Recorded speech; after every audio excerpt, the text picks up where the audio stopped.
जो एक कंफ्यूज सा हो रहा है कि लखनऊ मीटिंग होगी या नहीं होगी। लखनऊ की पंचायत होगी हमारी 22 तारीख में। सब लोग उसकी पूर्ण रूप से तैयारी करके उस पंचायत में जाएं। वहां पे ही बहुत से मसलों पे बातचीत होगी। एमएसपी का एक बड़ा सवाल है, उस पर बातचीत होगी। अजय टैनी की गिरफ्तारी, उनकी बर्खास्तगी, उस पर बातचीत होगी। तो ये जो सारे मामले हैं उन पर बातचीत होगी। लखनऊ की पंचायत में भ्रम की स्थिति में ना किसान रहे हैं कि लखनऊ की पंचायत कैंसिल हो सकती है। कुछ गलत तरीके का प्रचार लोग चला रहे हैं, तो उनके बहकावे मुताबिक पंचायतों में शामिल हो और ट्रेन के माध्यम से। मैं उसी गाजीपुर बॉर्डर पर इस वक्त मौजूद हूं, जहां पर याद होगा आपको राकेश टिकैत जी के आंसुओं के बाद ये पूरा आंदोलन ने ऐसी करवट बदली थी, फिर कभी उस करवट से हटा नहीं। किसी को नहीं मालूम था कि ये आंदोलन इतना लंबा चलेगा और वहां तक पहुंचेगा जहां पर उसका अंजाम होगा बिल्कुल वैसा जैसा कि किसान चाहते थे। और ये हुआ था सिर्फ उसी 28 जनवरी की रात को, जब यहाँ पर पूरा जमावड़ा था, पूरा मीडिया पहुंचा हुआ था, किस तरह से बस यहाँ से हट जाए, किसान आंदोलन खत्म हो जाए। लेकिन उसके बाद एक नई संजीवनी मिली थी राकेश टिकैत के उन आंसुओं से। आज शायद खुशी के आंसू होंगे राकेश जी। नहीं, अभी कहाँ खुशी के, अभी नहीं है ना अभी नहीं। अभी तो एमएसपी हो रही है। कल जो नरेंद्र मोदी ने आके माफी मांगी और कहा कि अब हम इनको वापस ले रहे हैं, उसके बाद भी अभी खुशी के आंसू कुछ तो निकले होंगे। हम तो ये है कि अभी एमएसपी पे और हो जाए। 3 कानून वापसी लिए हैं, एमएसपी पे अभी गारंटी कानून बाकी है, और जो मसले होंगे वो बैठ कर समाधान होगा उसका।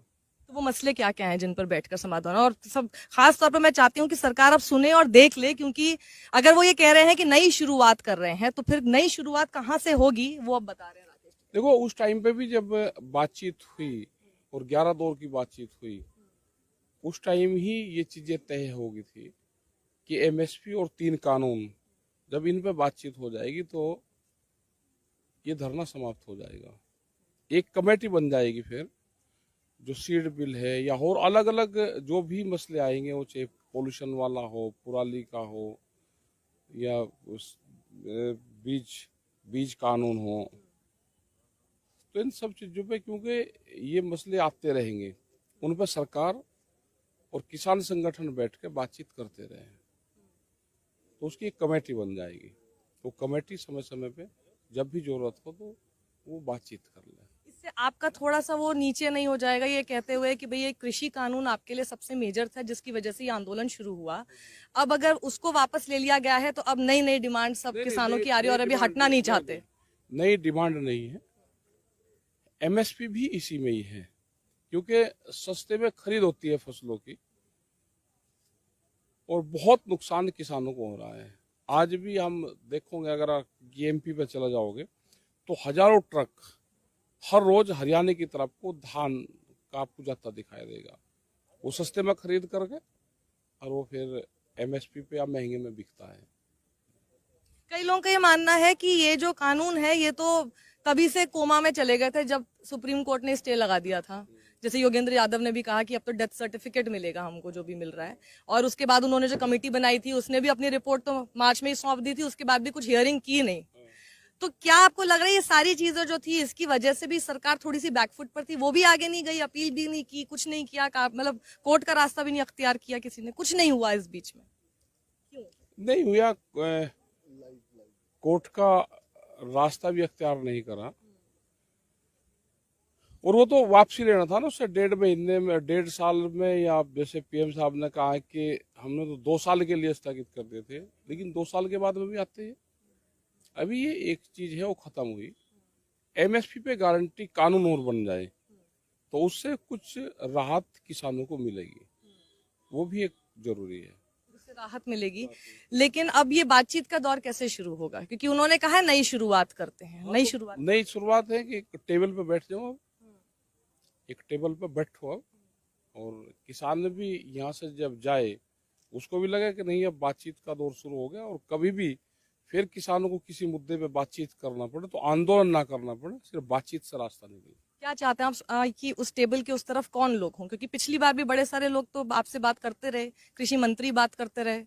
इस बार आपको क्या लगता है कि कौन होना चाहिए सामने जो आपसे बात नहीं, कोई भी हो, उसमें से सरकार के कोई भी लोग हो, हम किसी पर्टिकुलर किसी का नाम नहीं लेंगे, वो कोई भी हो। तो कोई भी तो प्रधानमंत्री आए जो पहले, अब 15 दिन पहले तक ये चीज कहते थे कि हम वापसी तो नहीं लेंगे और संशोधन पर हम बात करेंगे, तो इसका मतलब गुंजाइश तो थी। प्रधानमंत्री आए और उन्होंने पूरे के पूरे वापसी लिए, तो ये बात उनको पहले भी बता देनी चाहिए थी। तो ये इतनी देर क्यों इसमें लगी? तो अब तक तो निमट जाना चाहिए था मामला। 750 किसान की शहादत हुई, 1 साल आंदोलन को हो गया, तो ये तो 10 महीने पहले भी बातचीत हो सकती थी। तो लेकिन वो लोग कौन हो? क्योंकि हमने तो इस पूरे दौर में देखा है, कभी खालिस्तानी, आतंकी, पाकिस्तानी, और ये लोग तो आप मतलब ये लोग तो किसान ही नहीं है, मवाली हैं और न जाने क्या क्या। ऐसे लोगों से बातचीत कर पाएंगे? नहीं, बातचीत तो सरकार से ही होगी, बातचीत तो सरकार से ही होगी। तो ये सारी बातों पे माफ कर दिया आपने सरकार को? वो तो चलो, जब एक लड़ाई होती है किसी के साथ, वो क्या क्या कहते हैं, लेकिन उसके बाद तो प्रधानमंत्री ने कहा भाई हमने वापसी ले लिए। लेकिन वापसी ले लिया, अब एमएसपी पे और गारंटी कानून ले आओ, और जो और मामले होंगे उसमें बातचीत। वापसी भी ये कहते हुए लिया है कि हम माफी इसलिए मांगते हैं कि हम आपको समझा नहीं पाए। हाँ, समझा नहीं पाए, कुछ किसानों को समझा नहीं पाए। कुछ किसानों को, तो ये कुछ किसान है, मुट्ठी भर किसान। किसान तो आपको लगता है कि ये जो कानून वापसी हुई है, ये एक तरह से आप लोगों के लिए संकेत ये भी है कि अब एमएसपी भूल जाइए, एमएसपी पे बात मत करना? नहीं, क्यों ना बात करें। एमएसपी 2011 में एक फाइनेंशियल कमेटी बनी थी, और नरेंद्र मोदी उस टाइम मुख्यमंत्री होते थे गुजरात के, ये उस कमेटी के मेंबर थे, चेयरमैन उसके थे। इन्होंने एक कमेटी की रिपोर्ट भारत सरकार को सौंपी थी, और उसमें एक कहा था कि एमएसपी गारंटी कानून बनना चाहिए।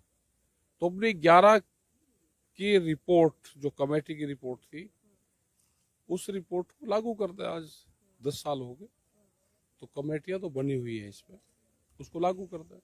22 तारीख का जो आपका है महापंचायत, वो पंचायत होगी, वो रहेगी, आगे जारी रहेंगी जितनी भी पंचायत। 26 को भी जारी रहेगी, 28 को बॉम्बे की है वो भी जारी रहेगी, 29 को अभी तो प्रस्तावित है, और संयुक्त मोर्चा क्या फैसला इसमें लेता है, वो मीटिंग आज भी चल रही, कल भी रहेगी। आपकी महापंचायतें तो नहीं बहुत बड़ा कारण रही हैं कि अब ये वापस लेना पड़ेगा क्योंकि उत्तर प्रदेश के चुनाव है? क्या पता उन्होंने किस कारण से वापसी ले लिया, वापसी दिल हो उनका क्यों पसीजा? आपकी क्या समझ है इसमें? अचानक से दिल पसीजा है क्या ये? जैसे पसीज गया, ये लगता है कि प्रधानमंत्री को अगर पहले ये समझा देते या वे समझ जाते तो इससे पहले भी हो सकता था।